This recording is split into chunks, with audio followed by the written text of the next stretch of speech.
아모스 7장 1절부터 읽겠습니다.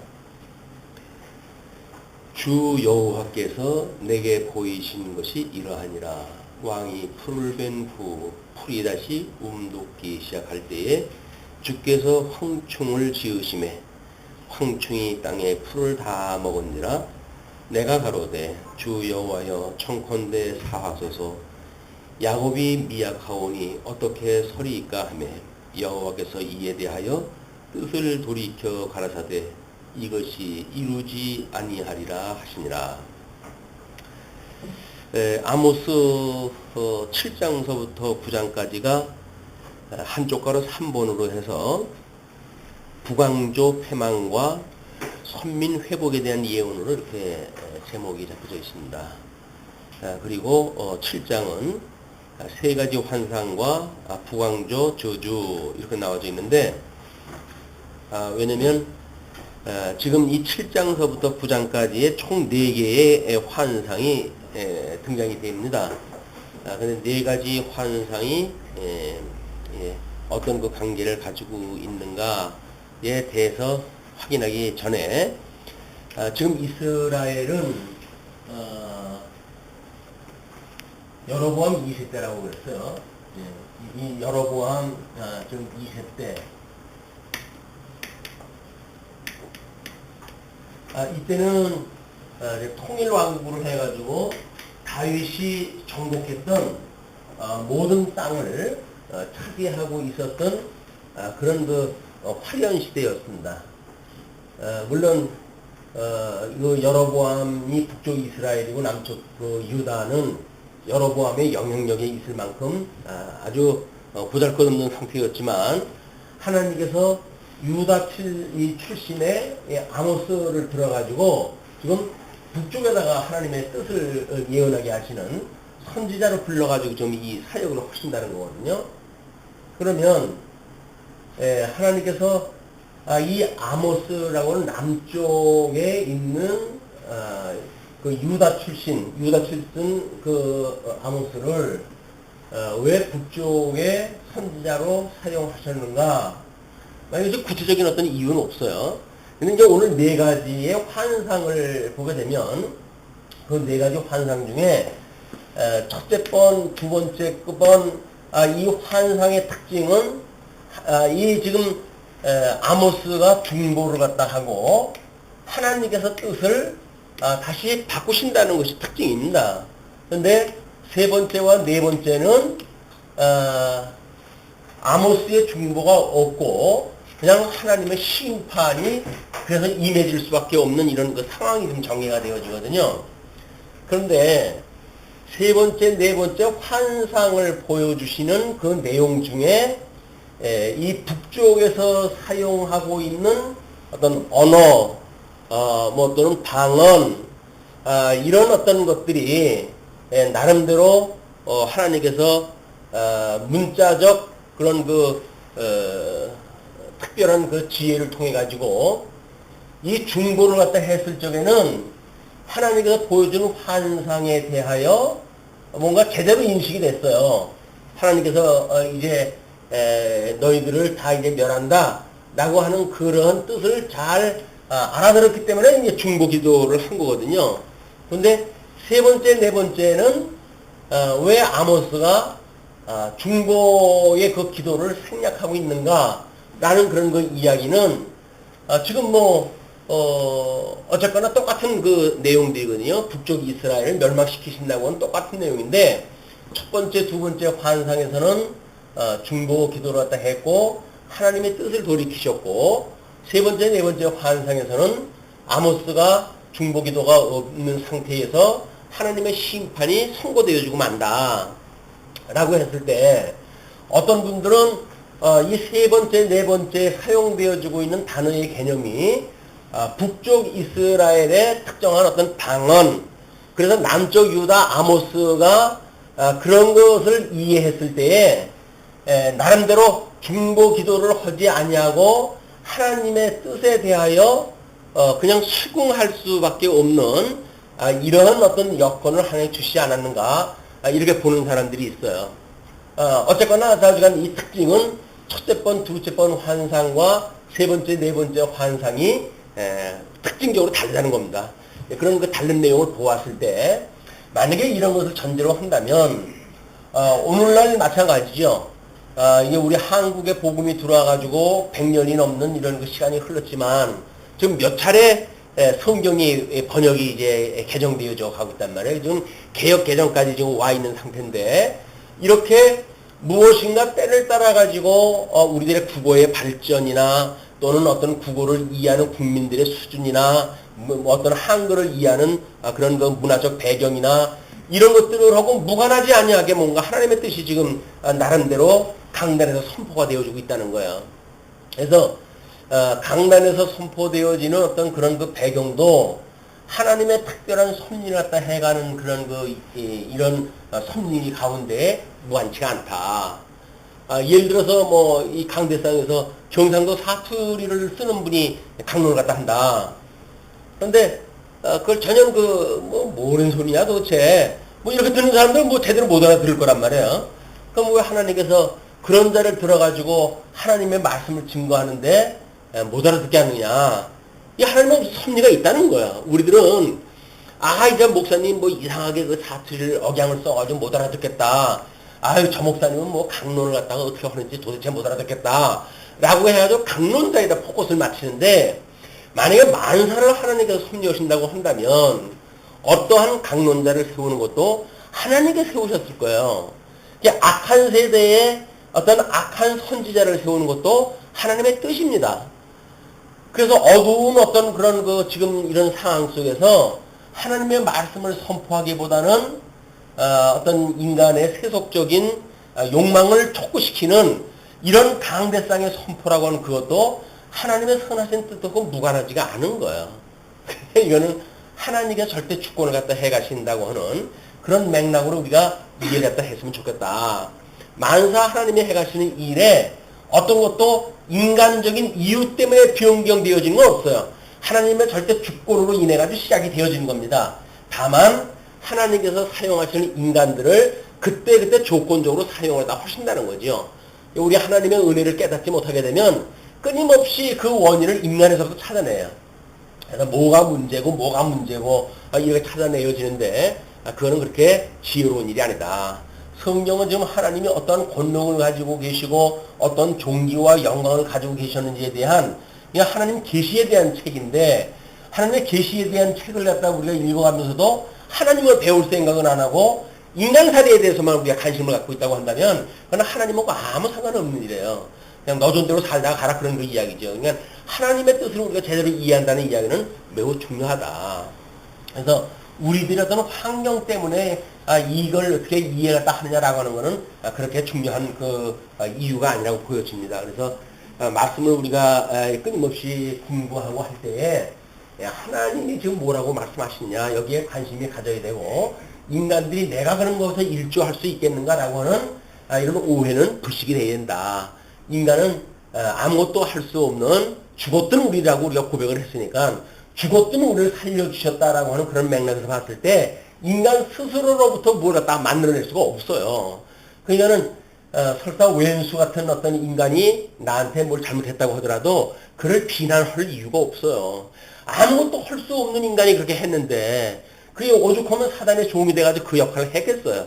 뭐 그런가 이게 참 불쌍하다. 하나님이 종이 돼가지고 저렇게 사는 게 불쌍하다라는 생각이 들어야지 그거를 마주대가지고 뭐 왼순이 구순이 해가지고 시비를 가린다는 이야기는 지혜자의 덕이 아니다. 지혜자라고 한다면 하나님께서 저 사람은 왜 저렇게 섭리하다 해가실까?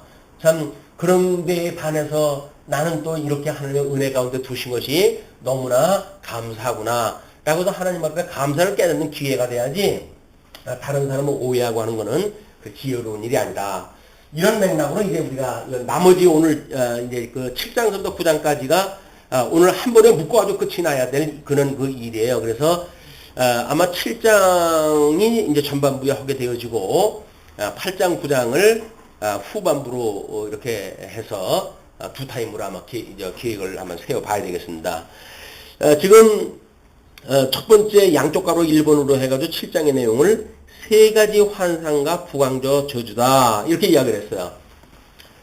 전체적인 맥락으로 보면 네 가지의 주제, 이 환상이 나오는데 8장을 특별히 셋째 번 주제까지, 환상까지 해가지고, 그거를, 부광조 패망에 대한 예언으로 따로 놓게 되어진 겁니다. 왜냐하면 지금 두 번째, 세 번째 환상을 보여준 뒤에 제사장 아마샤가 아모스를 중상 모략하는 그런 그 사건이 개입되어지고 이래서 아마사의 중상에 대한 그런 그 답변이 언급되어지는 걸로 보아가지고 나름대로 하나님께서 지금 첫째 번, 둘째 번 환상을 보여주시고 그걸로 해서 이 아모스의 중보를 해가지고 하나님 뜻을 돌이키셨지만 셋째 번 환상을 통해 가지고 아모스가 중보가 없는 상태 속에서 이제 이스라엘 백성들의 저주가 선언되어지기 때문에 하나님께서는 이런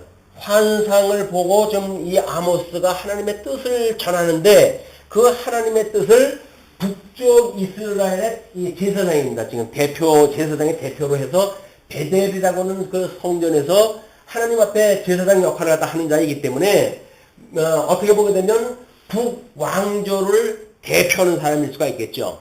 제사장이라고 하는 것은 이 사람과 하나님 사이를 이 인간의 죄를 하나님께 용서를 받도록 중재하는 자가 이 제사장 역할 아니겠어요. 그런데 아모스가 지금 죄를 선언하는데 지금 이 아모스가 인간의 죄를 선언한단 말이에요.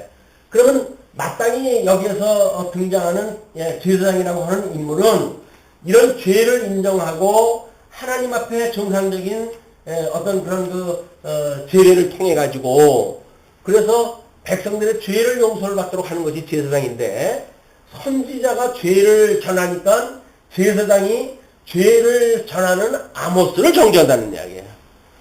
이것이 늘 우리들의 모습하고 똑같습니다. 우리들이 뭐 때로는 우리가 선지자로 해서 하나님의 선한 뜻이 뭐 전달되어지는 수가 있겠죠. 그걸 믿는 자든 믿지 않는 자든 누구한테라도 우리들의 어떤 그런 그 죄성을 드러낼 수 있을 만한 어떤 시비거리가 걸릴 수가 있을 거예요. 그때 우리는 이것이 내가 하나님 앞에 나는 이렇게 끝없는 죄인일 수밖에 없구나. 나를 여기서 나의 이 사망의 몸에서 나를 구원할 자는 온전케 하시는 예수 그리스도밖에 없다. 그래서 이 예수 그리스도를 통해 가지고 하나님과 화목되어지는 그래서 심령의 평강을 누림으로 해가지고 범사에 감사하고 항상 기뻐하고 쉬지 않냐고 기도하는 성도의 삶이 여기서 하나님이 기뻐하시는 뜻이 이제 이루어지는 건데 우리는 누가 나를 갖다 어떤 죄를 지목을 갖다 하게 되어지게 되면 일단은 나를 방패를 갖다 해야죠. 죄를 방을 갖다 해야 돼요. 뭐 본능적으로 인간이 가지고 있는 것이 자기 방어적인 그런 그 본능이 있기 때문에 이것이 아담의 범죄 이후에 가지고 있는 인간의 특징이에요. 어떻게든지 자기 방어 기제를 작동을 시켜가지고 자기를 정당화시키고 그렇게 해야 자기가 마음이 편하니까. 그러니까 스스로 마음이 편하게 되어지는 걸 초하게 되어진단 말이에요. 그런데 성도는 나는 아무것도 할 수 없다고 하는 것이 인정되어지기 때문에 외부에서 예수 그리스도 온전케 하시는 그분을 인해 가지고 나는 이런 지금 사단의 공격을 받고 있다라고 했을 때 이 죄라고 하는 이 정지 앞에서 우리를 온전케 하시는 예수 그리스도를 만나게 되어지고 그분으로 말미암아 하나님과 화목되어짐으로 해가지고 심령의 평강을 누리게 되어진단 말이에요. 근데 인간은 타락되어진 인간은 자기 인간 본능을 가지고 자기 방어 기제가 작동을 시켜가지고 자기를 나는 괜찮은 거야, 괜찮은 거야 라고 자기를 위로를 갖다 스스로 하거든요. 이게 인본주의와 신본주의의 이제 극심한 차이란 말이에요. 근데 우리는 모르면 모를까 알면서 그러고 살잖아요. 우리는 그냥 알면서 그러고 살아요.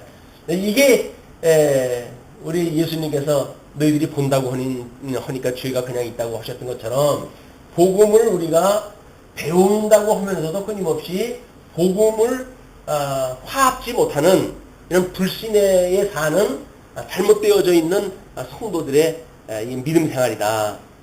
끊임없이 우리가 정말 우리가 어쩔 수 없는 우리 인간의 한계를 인정하고 우리를 온전케 하시는 예수 그리스도를 구주로 우리가 믿어서 그 하나님의 의가 드러나게 되어지는 것을 찬송하다 해서 하나님을 경외하고 이분으로 말미암아 기뻐하고 이분을 찬송하는 것이 인생의 본분이잖아요.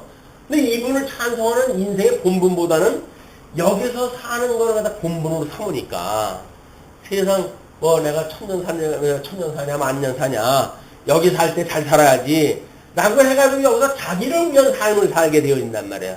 하나님께서는 이곳에 두어가지고 하나님을 경외함을 배우도록 여기다 두셨는데 우리는 하나님을 경외함을 배우는 것이 아니라 자기의 행복을 추구하는 걸 여기서 해가니까 죽도록 고생을 했다 하고 나중에 지옥에 갈 수밖에 없는 이 불쌍한 이 인생입니다. 그래서 우리가 복음을 들을 때마다 끊임없이 이런 인간의 본능적으로 가지고 있는 원죄, 이래서 우리는 죄의 종로로 타고 있다고 하는 어쩔 수 없는 우리들의 한계를 끊임없이 확인하는 일이 중요하다. 오죽하면 주님께서 우리가 우리에게 죄진 자를 사하여 준 것처럼 우리를 사하여 주옵시고 우리를 시험에 들게 하지 마옵시고 이 악으로부터 나를 구원해 주세요 라고 하는 걸 끊임없이 구하라는 거 아닙니까? 그냥 예수 믿는다고 하는 거는 다른 거 아니에요. 그냥 우리가 이 사망의 몸으로부터 나를 구원해 주세요. 이 죽었던 나를 살리셨다고 했으니 주님 이 사망의 몸에서 나를 건져주세요 라고 하는 것이 우리들의 어떤 그 목적이란 말이에요. 이제 하나님께서 우리를 섭리해 가시는 그런 그 이유란 말이에요. 그런데 그런 그 하나님 앞에 구원의 소망을 준다고 한다면 이쪽에는 계속 벗어버리는 일 아니에요? 계속 벗어버리는 일이에요. 세속적 가치를 계속 부정하는 일이에요. 내가 가지고 있는 것들 노는 일이에요. 내가 추구하고 있는 모든 가치를 갖다 포기하는 일이에요. 그런데도 불구하고 우리 이쪽 가치를 못 붙들어가지고 지금 우리가 그 한이지 이쪽 놓는 것 때문에 이게 힘든 게 아무것도 없잖아요. 어떻게 하면 더 붙느냐가 우리의 관건이지. 이것이 복음을 우리가 이렇게 정말 실체적으로 적용되어지는 하나님의 의가 실현되어지는 이런 그 상태가 아니다. 하나님의 말씀을 들을 때에 이 말씀의 능력이 내가 죄인이라고 하는 것 끊임없이 확인되어지고 이거로부터 나를 구원하시는 우리 예수 그리스도의 영원한 견인의 사역 그것을 믿고 우리 하나님을 이런 상황의 몸에서 나를 온전케 해가지고 그 능력과 권능을 참히 찬양하는 인생의 본분을 다하는 것이 오늘도 이제 이 강론을 통해 가지고 확인되어졌으면 좋겠습니다. 자, 그러면 세 가지 환상과 이 북왕조의 저주에 대해서 먼저 7장 1절로 3절 황충의 환상을 보여주시는 거야. 첫 번째 이제 환상이죠. 주 여호와께서 내게 보이신 것이 이러하니라. 왕이 풀을 벤 후 풀이 다시 움돋기 시작할 때에 그 이야기는 이제 그때에 왕이 직접 추수하는 사람은 아니잖아요. 그런데 백성들이 추수를 갖다 해가지고 제일 먼저 하나님 앞에 드리거나 아니면 왕한테 이제 세금으로 해서 제일 먼저 드리게 되어지지 않겠어요? 근데 이때는 하나님한테 드리는 제물보다는 일단 어떤 추종자들한테 드려지는 그것이 처음인데 그것이 이제 왕이 풀을 벤 후라고 설명을 딱 한 거야. 추수가 끝나가지고 자기네들이 전부 조공을 받은 후에 세금을 받은 후에 풀이 다시 움돋기 시작할 때에 주께서 황충을 지으심에 그러니까 황충의 그 난리가 나는 것도 근본적으로는 하나님께서 황충을 만드시기 때문에 시작되어지는 일들이에요. 우리들을 공격하는 모든 무리가 그렇습니다. 지금 아모스 선지자가 예언을 했다 할 적에는 지금 이 추수가 끝난 북쪽 이스라엘의 그런 그 상황 속에서 황충을 하나님께서 지은다고 해가지고 이걸 지금 이야기를 하잖아요. 그럼 우리들의 성도들의 믿음의 어떤 그런 그 생활을 공격하는 일들이 황충이라는 이야기예요. 황충. 그래서 제국적으로 봤을 적에도 이게 이스라엘 나중에 다니엘서에서 나오는 거 보게 되면 짐승에 대한 문제들로 언급이 되어질 뿐만 아니라 이게 요한계시록에 가게 되면 이 황충으로 해가지고 뒤덮죠. 우리들의 이제 영적으로 하던 이 황충이라고 하는 과연 뭔가? 그러면 황충이라고 하는 건 지금 여기에서 어떤 이 싹을 없지 않은 거 아니겠어요? 그럼 이거는 싹에서 이제 우음이 돋고 우면서 줄기가 패고 그리고 여기서 열매가 맺어져서 사람들이 먹고 사는 어떤 이 식문화가 해결되어지는 역할이란 말이에요. 그러면 신령한 신약교회에서 이 황충의 내용을 보면 뭘까요? 결국은 하나님의 이 말씀을 왜곡시키는 이런 공격으로 오는 거예요. 끊임없이 인간의 행복을 추구하게 만들고 모든 문화가 그렇게 해가지 않습니까? 이 황충 때가 보이십니까 지금? 온 세상을 다 뒤엎어가지고 모든 문화의 장르 다 장악을 했어요. 온 그 나라의 어떤 철학적인 세계 다 장악을 했어요. 이제는 황충 때로 해서 지글지글 하는 거예요, 여기가. 근데 우리는 황충이 안 보여. 황충이 하늘을 덮어가지고 태양빛이 어두울 정도인데도 불구하고 우리는 그게 보이질 않는단 말이에요. 신령한 모습으로 보이질 않아요, 지금.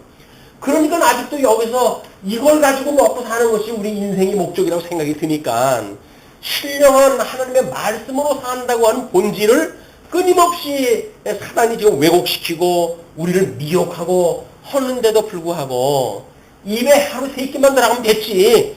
이 좋은 세상을 만나는데 내가 무엇이 더 필요하냐 라고 해가지고서 이걸로 해가지고 자족을 누리게 되어지는 이런 타락의 세계로 지금 끊임없이 우리를 갖다 끌고 가고 있다.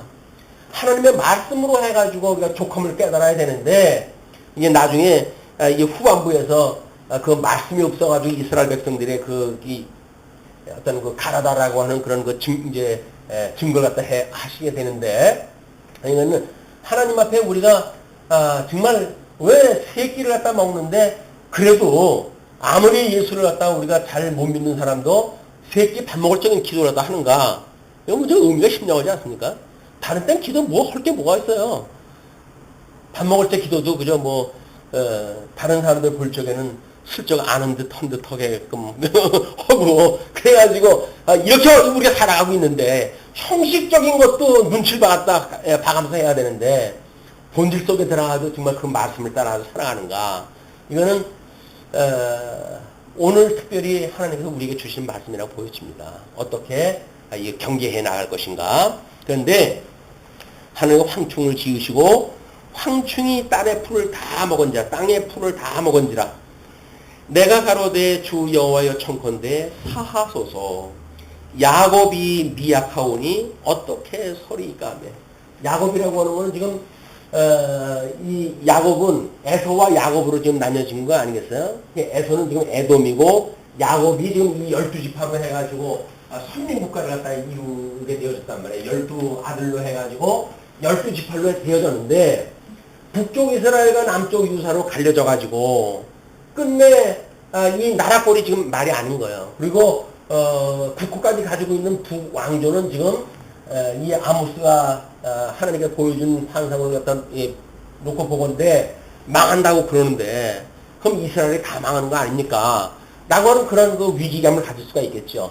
이거를 9장에 나가게 되면 어떻게 하나님이 회복하시는지 또 구체로 설명을 딱 하니까 그래서 이런 북쪽 이스라엘의 분국이 되어지고 하나님의 선한 뜻이 전혀 없게 되어지는 어떤 물질적인 풍요로만 해가지고 돼지처럼 배만 부른 이런 시대에 그 이야기예요.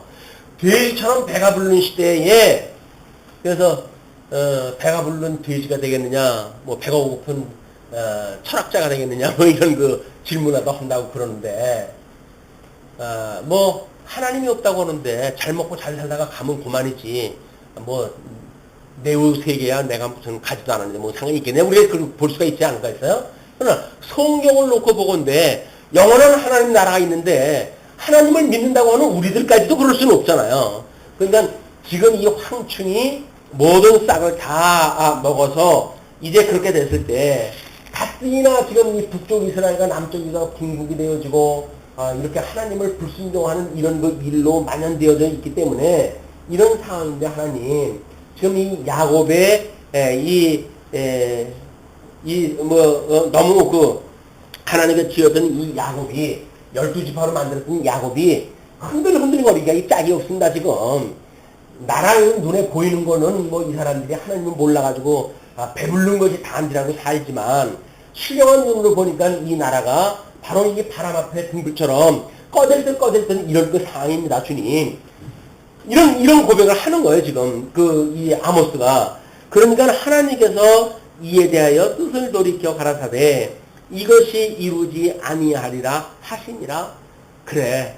내가 중보롭다 하는 것을 보고 내가 이 심판을 미루겠다 그 이야기예요. 더 우리 재미난 거는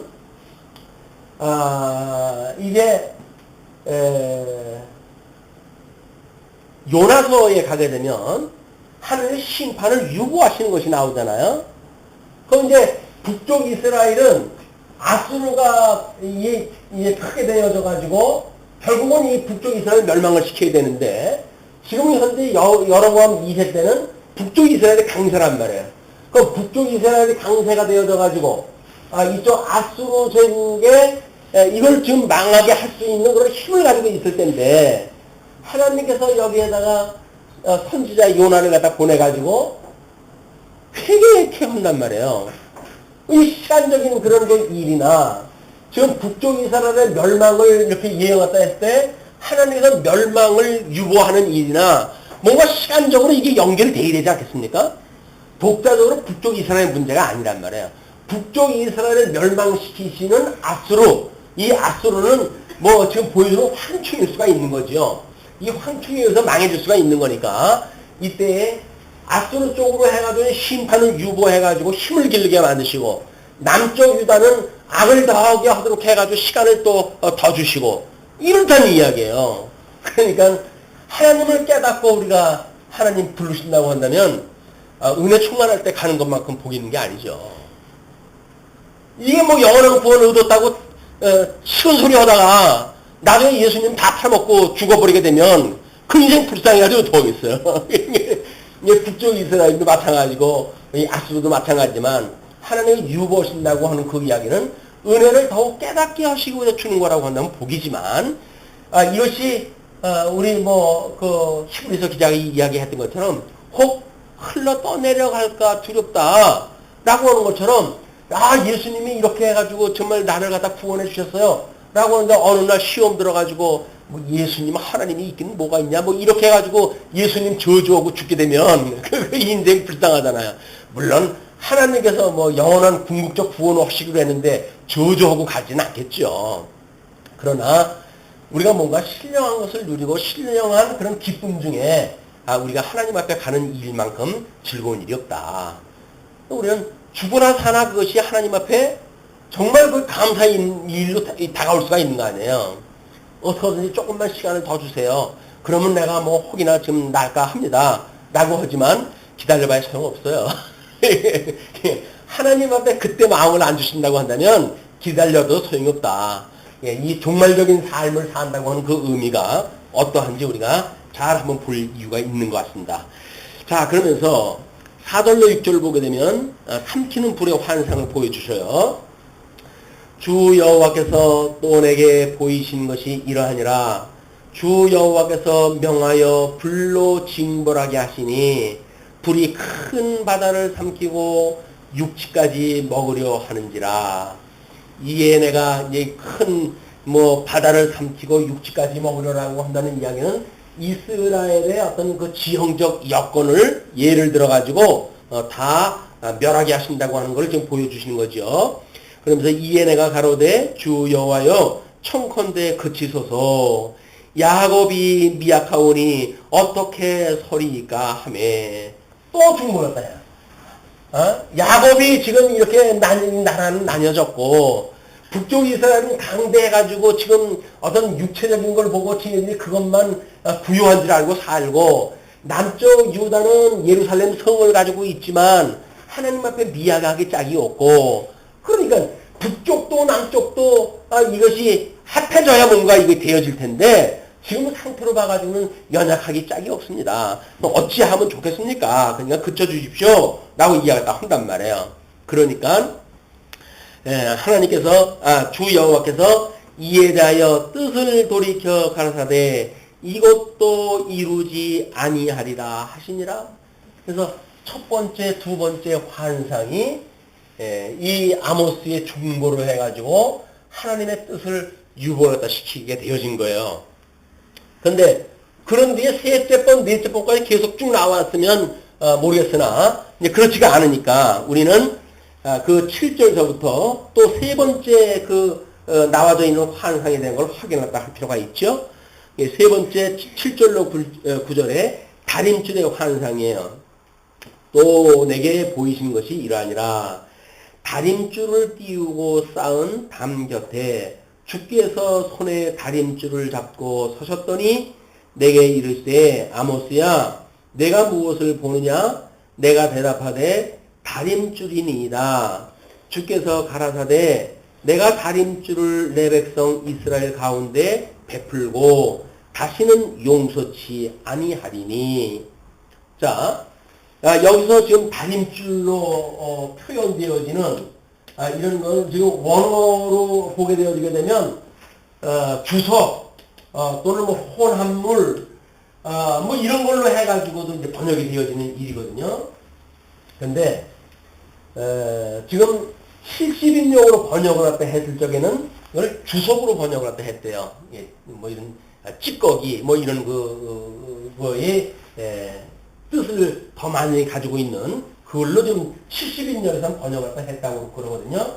근데 우리 이제 개역성경은 70인용을 우리가 인용하다 하지는 않은 거기 때문에 이 다림줄이라고 하는 그런 그 의미로 번역이 되어진 거예요. 그러니까 이거는 지금 아까 지금 이 남쪽 유다 출신인 아모스가 북쪽에서 이 예언 활동을 하게 하셨던 그 이유가 이런 단어에 사용하는 어떤 이유가 있을 수 있다고 하는 걸 이야기를 했잖아요. 그러니까 지금 아모스의 입장에서 다림줄이라고 하는 거를 이제 보여주었는데 이것이 다림줄이라고 하는 것이 하나님 앞에 정말 찌꺼기가 이 주석이라고 하는 이런 것이 되어나가지고 다 무너질 걸로 보여지는 걸로 만약에 다림줄 대신 주석이라고 하는 의미로 이걸 놓고 본문을 갖다 한번 이제 보세요. 또 내가 보이신 것이 이러하니라. 주석을 띄우고 쌓은 담 곁에 주께서 손에 주석을 잡고 서셨더니 내게 이르시되 아모스야 내가 무엇을 보느냐?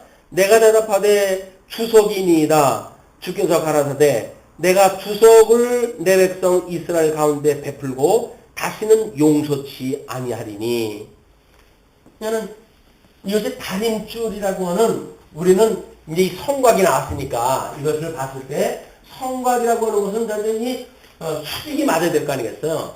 이 다림줄이라고 하는 것은 줄에다가 어떤 축을 달아가지고 뭐 다림줄하고도 이제 이렇게 원으로 나오는데 이 축을 갖다 내렸을 때 벽이 수직을 갖다 맞느냐 안 맞느냐에 대한 그런 표현으로 이것이 보여지잖아요. 근데 이렇게 보게 되면 그냥 이걸로 설명이 되어져요. 그래서 뭐 하나님께서 다림줄을 이렇게 펴가지고 이게 바로 서 있지 않으면 하나님 앞에 북쪽 이스라엘이나 남쪽 유다가 하나님 앞에 바로 서 있지 않으면 너희들을 멸한다고 했던 그런 심판의 그런 설명하고 이게 마저 들어간단 말이에요. 그러나 만약에 혼합물이라든가 찌꺼기라든가 그런 의미를 가지고 이야기했을 때 하나님께서 너희들 이 성 하나님께서 지으셨던 하나님의 나라 이게 지금 하나님께서 나라예요. 하나님의 나라 그 나라에 하나님의 말씀이 이렇게 왜곡되어지고 혼합되어지고 그 너희들의 모든 가치가 세속적 가치로 이렇게 되어져 버리기 때문에 내가 너희들 이걸로 인해서 멸망을 시킬 거야 라고 하는 설명이 또 되어진단 말이에요. 이건 뭐 딱히 이것이 뭐다라고 우리가 찍어서 말한다기보다는 이런 설명이나 저런 설명이나 이런 큰 어떤 배경을 놓고 보게 되어지게 되면 이 사람들이 좀 혼합주의에 빠져 있는 거야. 하나님만을 경외하는 그런 성도의 삶이 아니라 우상을 겸하여 숨기는 이런 혼합신앙으로 해가지고 지금 이 사람들이 있다. 이 혼합으로 되어져 있는 것이 지금 추석이란 말이에요. 혼합되어 섞여져 있기 때문에 이거를 하나님께서 이제 용광로에다 집어넣어가지고 찌꺼기를 골라내고 이걸 구분을 갖다 해내야 되거든요. 그것이 거룩이라고 하는 그런 이야기입니다. 이 찌꺼기와 이걸 넣어가지고 구별을 갖다 해냈을 때 이렇게 순도가 높은 걸로 만들어진 걸 우리가 거룩이다 이렇게 이야기를 한단 말이에요. 그러니까 혼합되어져 있는 신앙생활 하나님도 겸하고 세상 우상도 겸하고 하나님은 뭐 언약대로 해주신다고 하니까 믿고 이 땅에 거 구하는 거는 우상을 갖다 섬기고 적당히 자기 배를 위해서 신앙생활을 해가고 이런 그 일로 인해 가지고 되어져 있는데 하나님께서는 이 심판을 통해 가지고 찌꺼기를 골라내므로 해가지고 일곱 번 연단한 금과 같은 성도를 만들어내는 일이 거룩으로 인도해 가시는 길이다. 이걸 이제 보여주신단 말이에요. 그래서 9절에 이삭의 산당들이 황폐되며 이스라엘의 성소들이 회파될 것이라. 여기 하나님의 다림줄로 인해서 기준이 맞지 않기 때문에 헐어버린다거나 아니면 이렇게 혼합되어져 있기 때문에 헐어버린다거나 똑같은 의미입니다. 지금 그 의미는 하나는 외형적인 설명이고 어떤 성을 중심으로 해가지고 건축학적인 그런 그 입장에서 설명을 한 것이고 하나는 혼합주의라고 하는 어떤 그런 무형적인 문화적인 이런 배경을 가지고 설명을 한 거기 때문에 우리는 두 가지 똑같이 볼 수가 있어요. 그러나 만약에 외형적인 것만 놓고 우리가 이야기를 한다면 여기서는 이런 내부적인 내형적인 어떤 이런 본질적인 내용들을 언급하기가 쉽지 않겠죠. 우리 두 가지 다 보는 것이 안팎으로 해가지고 그러니까 무형적인 그런 그 의미를 우리가 알아볼 수가 있다. 왜냐면 처음서부터 지금 이 제사장과 아모스와 북쪽 이스라엘과 남쪽 유다와 타락한 인간과 하나님과의 이런 그 구조를 가지고 우리 설명을 해드렸으니까 그렇게 보시는 것이 좋을 거라고 생각이 듭니다. 자, 그러면서 10절로 13절을 보시게 되면 제사장 아마샤가 아모스를 중상을 해요. 때에 베델의 제사장 아마샤가 이스라엘 왕 여로보암에게 기별하여 가로되, 여기 다 나왔어요. 3직이. 하나는 여로보암 왕이라고 하는 왕직이 나왔고, 그 다음에 이 베델의 제사장인 제사직이 나왔고, 이 제사직이 나왔고, 그리고 아모스라고 하는 선지직이 등장하다 한 거예요. 그럼 우리가 창건되어질 때 루키와 사무엘서를 통해 가지고 우리가 확인한 것이 뭡니까? 이 창건할 때 이 삼직에 대한 거를 통해 가지고 나라를 세웠잖아요. 삼직의 질서를 잡는 걸 가지고 하나님께서 나라를 세우셨단 말이에요. 근데 중국이 되어져 가지고 왕직이 흔들리기 시작을 하더니 그 북쪽 이스라엘은 자기네 왕직을 유지하기 위해서 엉터리 성전을 짓고 엉터리 제사장을 세우고 이제 제사직이 흔들리고 말았어요. 그러니까 결국은 하나님께로부터 보냄을 받는 선지자만이 하나님의 뜻을 선언할 수밖에 없는 거예요. 이런 상황인데 이때 그 제사장 아마샤가 여로보암에게 기별을 갖다 해가지고 이스라엘 족속 중에 아모스가 왕을 모반하나니, 아모스가 이 어떤 모반을 갖다 한 건 아니잖아요. 지금 너희들이 죄 때문에 하나님께서 너희들을 갖다 이제 심판하신다라고 하는 걸 선언을 갖다 했지. 무슨 뭐 민족 어떤 권리를 갖다 이끌어내고 너희들 그냥 있으면 다 죽이니까 저 왕권을 갖다 물리쳐라 이렇게 한 것도 아니잖아요. 그러니까는 지금 아모스가 하나님의 뜻을 선언을 갖다 한 것을 이 아마샤는 왕한테 모반을 갖다 했다라고 중상 모략을 갖다 한 거예요. 그 모든 말을 이 땅이 견딜 수 없나이다. 견딜 수 없다는 이야기 맞죠? 하나님의 말씀이 죄를 좀 정죄를 딱 하고 있는데 그것이 자기 귓등에서 천둥번개 소리가 나야죠. 길을 막고 뭐 정말 땅속으로 숨거나 이렇게 하지 않는 한 살 수 없는 일이겠죠. 죄를 지적을 받았는데 또 어떻게 보면 이제 자기 방어로 이제 여기 작동이 되어지는 게 뭐예요? 자기 방어로 작동되어지는 것이 왕과 결탁을 해서 해가지고 저놈 입을 막아라 그 얘기 아니겠어요? 선지자의 입을 막아라 그 이야기예요. 왜? 우리들은 이렇게 지금 나라가 부흥한 가운데 잘 살고 있으니까 저 아모스의 입만 막으면 된다 그 이야기예요. 그것이 예수님 오셨을 때에 잘못되어져 있는 유대인들의 모습 그대로다 그 이야기예요. 그렇죠? 왜? 그때 뭐 헤로드 왕이라든가 뭐 이런 사람들이 뭐 이듬해 출신의 그런 거 잘못되어져 있는 왕들이에요. 뭐 이 제사직 대제사장 이런 사람들이 로마 제국에다가 돈으로 해가지고 이 직분을 사가지고 이 역할을 하는 자들이었단 말이에요. 뭐 선지직은 이때 이제 하나님의 음성이 죽어가지고 없었지만 이 성령을 연구하고 막 이렇게 하는 서기관들 이런 자들이 하나님의 뜻을 분별하고 그러지 않았습니까? 그 예수님이 오셨을 때 산헤드린이라고 하는 그런 곳에서 종교 지도자들이 했던 것들이 전부 적그리스도 일들이에요. 이때도 마찬가지로 적그리스도의 일들이 지금 이렇게 벌어지고 있단 말이에요. 그러니까 하나님 앞에 부름을 받아가지고 하나님의 뜻을 따라 살아가지 않으면 전부 적그리스도가 되어지는 거예요. 백성들, 무지렁이 같은 백성들 하나님께서 신경 안 써요, 지금. 백성들은 이렇게 사나 저렇게 사나 여기 대표자가 누구냐를 보고 사는 거지 이 사람들을 보고 하나님께서 심판하시는 게 아니란 말이에요. 이 대표자가 머리 아닙니까? 예수 그리스도를 예표하는 자 아니겠어요? 그러니까 우리 몸된 교회의 머리가 누구이신가 이것 때문에 우리가 구원을 받는 거고 이분 때문에 하나님 앞에 의롭다고 칭함을 받는 거지 예수 그리스도가 아니라 각자 성도들의 뭐 깨끗한 삶을 통해서 하나님이 인정해 주시지 않는다니까요. 또 우리는 착각을 하게 되면 우리 각자가 우리들이 잘해가지고 하나님 앞에 어떤 그런 그 공을 드린다든가 하나님이 칭찬한다든가 이런 오해를 한단 말이에요. 우리들은 나오는 것마다 제발 게 없어요. 물론 하나님의 의에 발현으로 해가지고 어떤 선한 열매가 맺힐 때가 있죠. 그건 하나님의 열매지요. 성령의 열매지요. 이건 은혜의 열매고 이건 사랑의 열매고 이건 하나님께서 맺게 하시는 열매지 인간으로부터 맺어지는 게 아니란 말이에요. 그러니까 우리가 여기서 나를 부인을 갖다 해야 되는 거예요.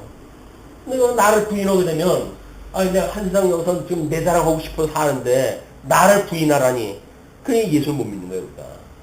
그래서 이게 적그리스도들이 등장했다 하고 끊임없이 이 머리가 지금 누구냐 예수님 오셨을 때 사내들인이라고 하는 자들이 지금 유대교의 종교 지도자 역할을 했거든요. 그때 하나님께서 그 나라의 상황을 이것이 어두운 때다 이렇게 이야기를 하셨단 말이에요. 그러니까 우리가 어떤 그 머리의 통치를 받고 있는가 이런 게 중요하다.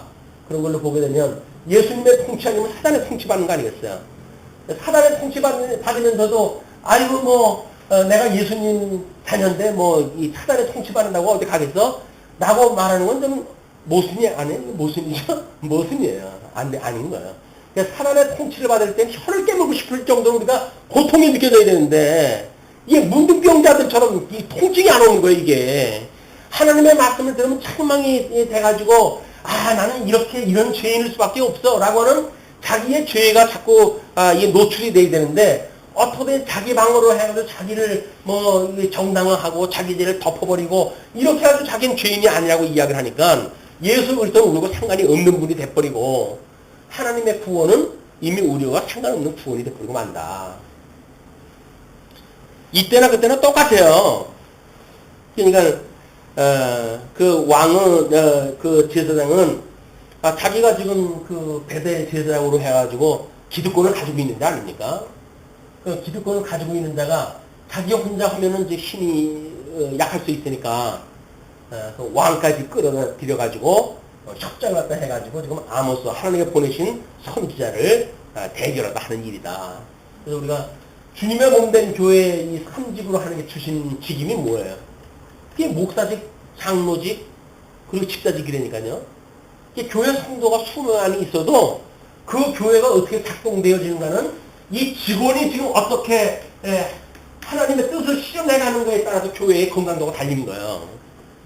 근데 목사는 자기 맘대로 뭐 이렇게 해라 저렇게 해라 해버리고 장로는 자기 맘대로 해가지고 재산 주물러버리고 집사는 자기 맘대로 해가지고 뭐 성도들 섬기는 일을 갖다가 자기의 어떤 수화를 갖다 삼는 일이 만들어지고 그렇게 되어지게 되면 교회에 있는 이 세 직원이라고 하는 이런 그 일들이 예수님 오셨을 당시에 사내들인의 그런 그 적그리스도들 달 게 뭐가 있어요.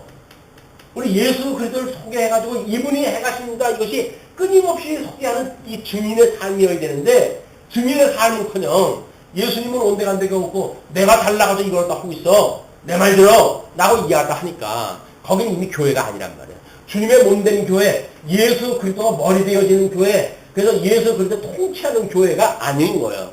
어떤 교회? 인간이 통치하는 교회, 인간이 연출하는 교회, 인간이 자기 나름대로 뭔가 이제 계획대로 만들어가는 그런 교회가 될 수밖에 없다.